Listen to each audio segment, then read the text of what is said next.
तो book sources current affairs में मैं सिविल्स डेली के बारे में बता रही थी। बहुत ही रिच क्वालिटी का कंटेंट आपको मिलता है। अच्छी बात यह है कि अगर आप ऐसे कोई भी टॉपिक है, सपोज इंडो अफगान, उसमें आपको साल भर की जितनी न्यूज़ है वो एक के बाद एक इम्पॉर्टेंट न्यूज़ आपको मिल जाएगी।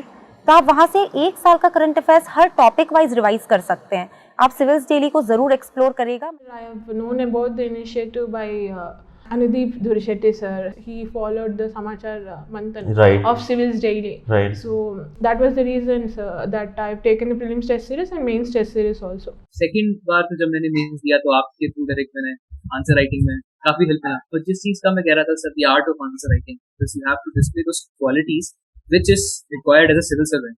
तो वो जो आंसर राइटिंग में आपने चीजें बताई थी कि कैसे कैसे इसको पॉइंटेड लिखो, सब टाइटल्स डालो, तो सिविल्स डेली ने काफी हेल्प करा।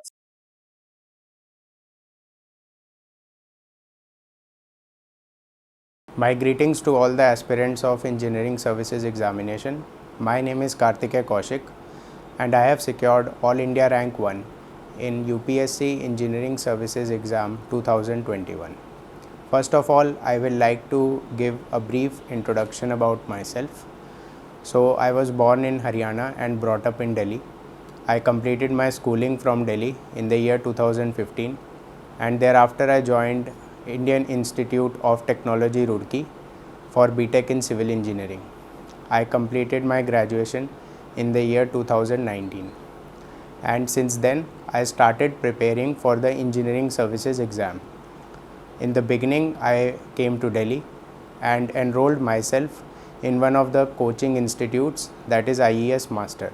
There I prepared for my first attempt for about 6 to 7 months. My first attempt was Engineering Services 2020. In that attempt, I was not able to clear the exam, but I was able to secure All India Rank 26 in GATE 2020. On the basis of my rank in GATE, I got a job in Indian Oil Corporation Limited, which I left soon after because I decided that I will focus on my second attempt, which is ESE 2021. And because of this single-minded focus, I was able to crack this exam in my second attempt and secure first rank.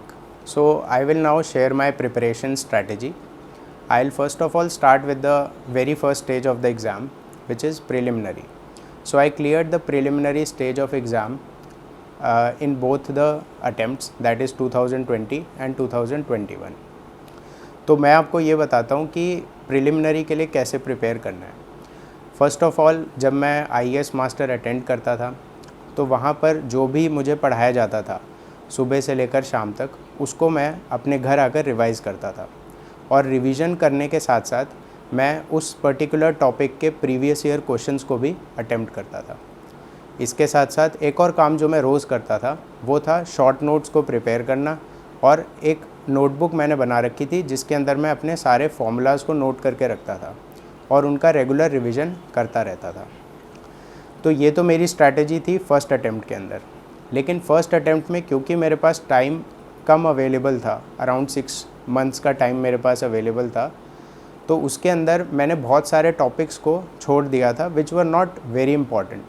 ऐसे कुछ topics होते हैं, for example hydraulic machines, RCC and steel, जो कि mains के लिए ज़्यादा important होते हैं बट प्रीलिम्स पे इतना ज़्यादा फोकस नहीं होता उनका UPSC के हिसाब से। तो उन टॉपिक्स पे मैंने कम फोकस किया और ज़्यादा फोकस मेरा रहता था strength of material, soil mechanics, in type के टॉपिक्स पे, जिनसे हर साल अबाउट 10 to 15 क्वेश्चंस प्रिलिमिनरी में पूछे जाते हैं। तो सेकंड अटेम्प्ट में मैंने क्या किया कि मैंने अपना जो सिलेबस कवरेज था उसको कंप्लीट रखा।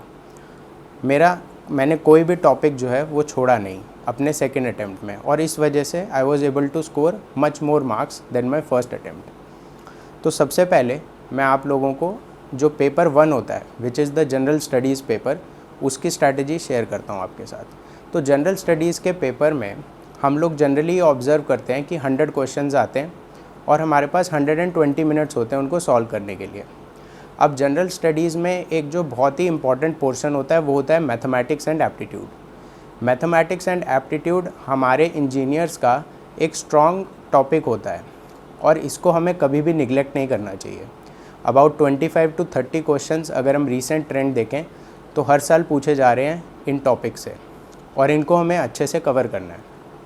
इसके बाद आती है बात ऐसे सब्जेक्ट्स की जो कि हमारे इंजीनियरिंग से रिलेटेड नहीं है, like ethics, environmental science, ICT, material science etcetera. तो ये सब जो टॉपिक्स होते हैं इनको पढ़ने के लिए मैं जो भी कोचिंग का पोस्टल मटेरियल होता था उससे पढ़ता था। इसके बाद एक 3000 क्वेश्चन बैंक आता है जनरल स्टडीज़ के लिए, उसके क्वेश्चंस को मैं अटेम्प्ट करता था। देखिए, हमको ये समझने की ज़रूरत है कि 100 क्वेश्चंस में से एनी डे 40 to 45 क्वेश्चंस के आंसर ही हम लोगों को पता होंगे। बाकी क्वेश्चंस जो होंगे उनके अंदर हमें गेस वर्क करना होगा या फिर थोड़ा इंटेलिजेंट तरीके से ऑप्शंस को एलिमिनेट करके सही ऑप्शन तक पहुंचना होगा। तो उसके लिए मैंने क्या किया कि मैंने ज़्यादा से ज़्यादा प्रैक्टिस किया। हमारे पास बहुत सारे coaching institutes mock test offer करते हैं, तो उन मॉक टेस्ट को मैंने लगाया। इसके अलावा जितने भी हमारी कोचिंग की पोस्टल बुकलेट्स आती हैं उन सभी बुकलेट्स के अंदर हम लोगों को सॉल्व्ड एग्जांपल्स दिए होते हैं, उनको मैं पढ़ता था। उनके अंदर प्रीवियस ईयर क्वेश्चंस भी अवेलेबल होते हैं।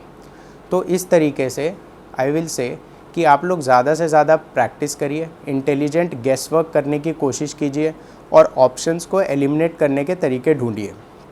और इस तरीके से आई थिंक आप लोग अटेम्प्ट जो है वो अपना इंक्रीज़ कर पाएंगे पेपर 1 में। पेपर 1 में बहुत ज़्यादा टाइम डिवोट करना काफ़ी ख़तरनाक साबित हो सकता है आपके लिए, बिकॉज़ इतना ज़्यादा आप लोगों को मार्क्स आउटपुट नहीं मिलता अगर आप टाइम इनपुट करते हैं तो। वहीं अगर आप पेपर 2 को देखें तो वो आपकी टेक्निकल साइड है, वहाँ पे जितना ज़्यादा आप टाइम लगाएंगे, जितना ज़्यादा आप वहाँ पर वर्क करेंगे, उतना ही ज़्यादा मार्क्स के फॉर्म में आपको आउटपुट मिलेगा। तो फर्स्ट पेपर के अंदर आपका जो फोकस होना चाहिए that is to get 90+ out of 200।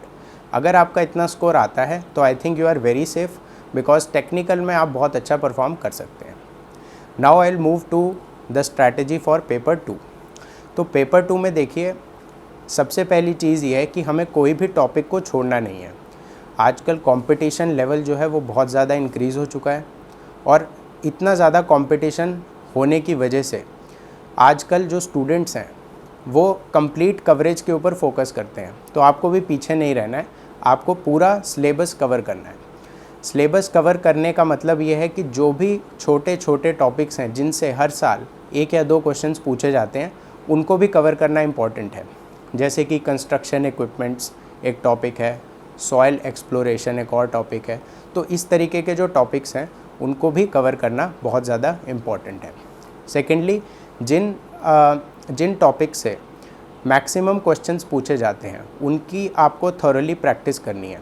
जैसे कि soil mechanics, environmental engineering, strength of materials, ये जितने भी टॉपिक्स हैं इनको आपको अच्छे से प्रिपेयर करना है। तो जब आपका सिलेबस कवर हो जाएगा तो दूसरा स्टेप जो आता है वो आता है प्रीवियस ईयर क्वेश्चंस।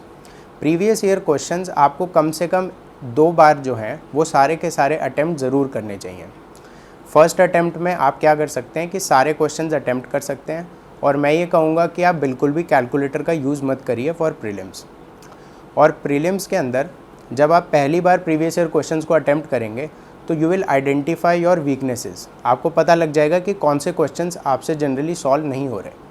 उन क्वेश्चंस को आप अच्छे से मार्क करके रखिए और रिवीजन के टाइम पे आप उनको फिर से एक बार देखिए, उनके सोल्यूशन को देखिए या उनको अटैम्प्ट करके देखिए। तो इस तरीके से आपका प्रीवियस ईयर क्वेश्चंस का कवरेज कंप्लीट हो जाएगा। अब आती है बात रिवीजन की। देखिए, क्योंकि सिविल इंजीनियरिंग का सिलेबस बहुत ही वास्ट है, इसलिए आपको एक अच्छी रिवीजन स्ट्रैटेजी ज़रूर बनानी पड़ेगी ताकि आप उस इन्फॉर्मेशन को रिटेन कर पाएँ लंबे समय तक। तो रिवीजन स्ट्रैटेजी बनाने के लिए मैं जनरली ये करता था कि जनरली कोचिंग इंस्टीट्यूट्स जो होते हैं उनके पास एक शेड्यूल होता है अपनी टेस्ट सीरीज़ का। जनरली जो टेस्ट सीरीज़ होती हैं वो सब्जेक्ट बेसिस पे होती हैं। 2 या 3 सब्जेक्ट्स के कॉम्बिनेशंस को एक टेस्ट के फॉर्म में हमसे पूछा जाता है। तो मैं जनरली ये करता था कि जब भी मेरा टेस्ट होता था उसमें जो भी सब्जेक्ट्स टेस्ट्स में पूछे जाते थे उनको मैं 2-3 दिन पहले रिवाइज़ कर लेता था। तो मेरी रिवीजन स्ट्रैटेजी टेस्ट सीरीज़ के शेड्यूल पे बेस्ड थी। तो आप भी इस तरीके से अपनी रिवीजन स्ट्रैटेजी बना सकते हैं। रिवीजन करना कैसे है? तो रिवीजन हमें शॉर्ट नोट्स से करना है।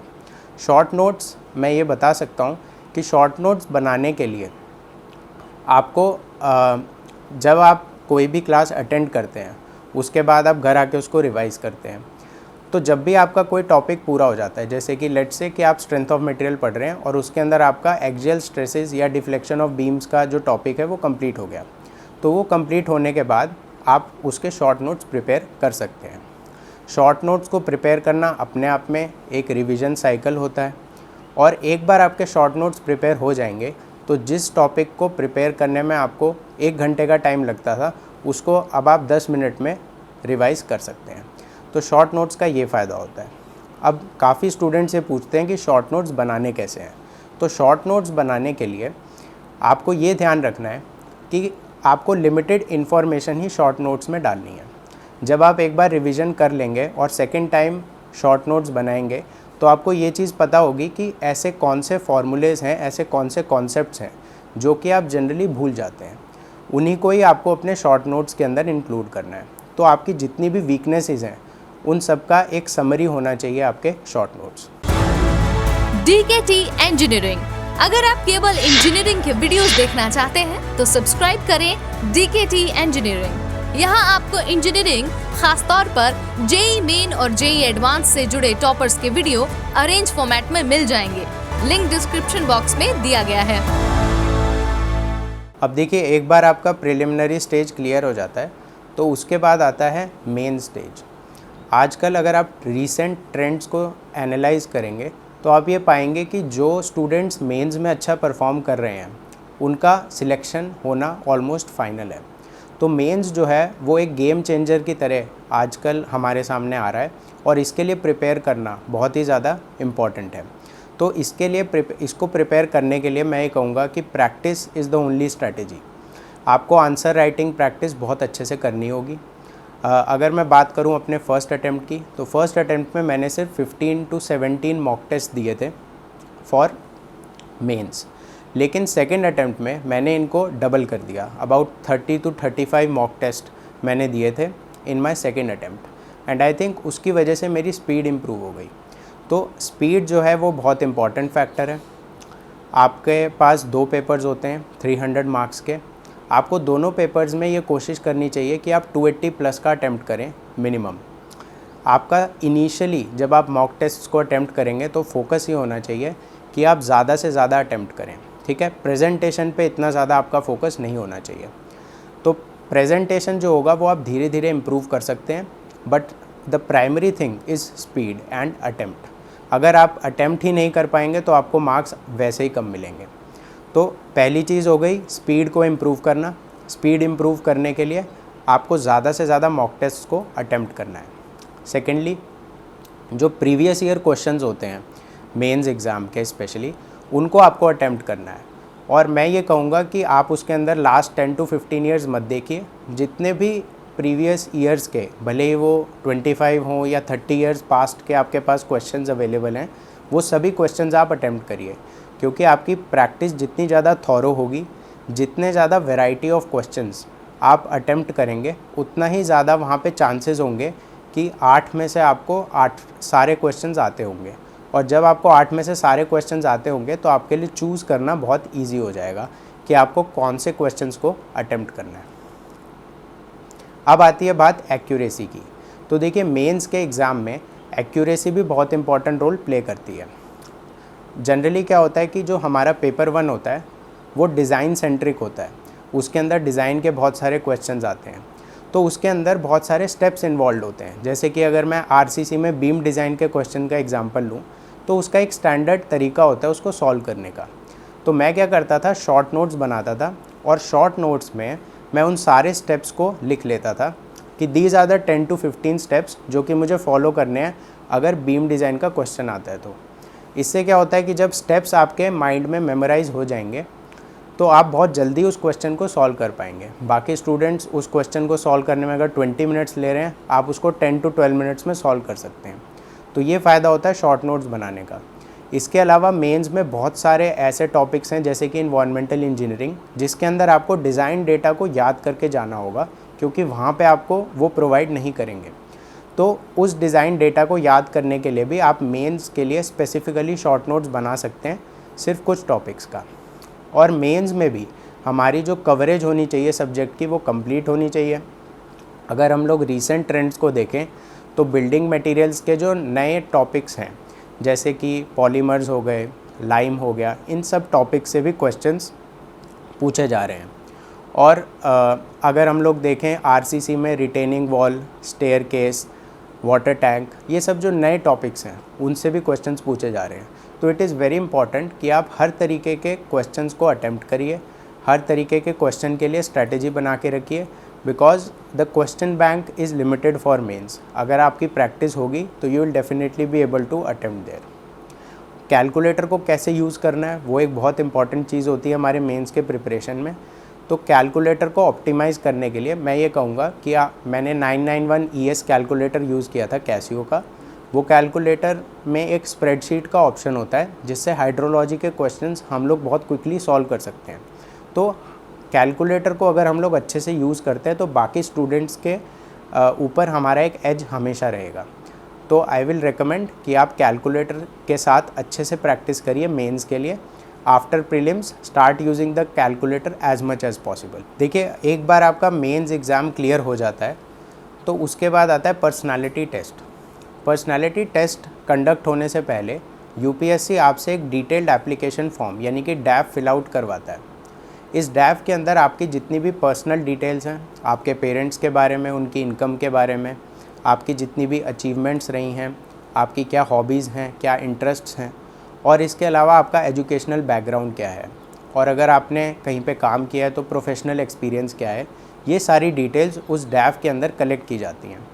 तो मैं ये रेकमेंड करूँगा कि डैफ को बहुत ही अच्छे तरीके से फिल कीजिए। डैफ फिल करते समय कोई भी ग्रामेटिकल एरर या स्पेलिंग मिस्टेक नहीं होनी चाहिए, क्योंकि उससे आपकी केयरलेसनेस रिफ्लेक्ट होती है। अगर किसी मेंबर ने उस मिस्टेक को आइडेंटिफाई कर लिया तो वो आपको ग्रिल भी कर सकते हैं इंटरव्यू में and you can lose marks. तो इसलिए पर्सनालिटी टेस्ट के लिए जो फर्स्ट स्टेप है डैफ, उसको फिल आउट करना बहुत इंपॉर्टेंट है, अच्छे से प्रिसाइजली। इसके बाद आता है preparation for the personality test. अब पर्सनालिटी टेस्ट को मैं ब्रॉडली 2 पार्ट्स में डिवाइड कर सकता हूँ। एक होता है डैफ बेस्ड प्रिपरेशन और दूसरा होता है टेक्निकल प्रिपरेशन।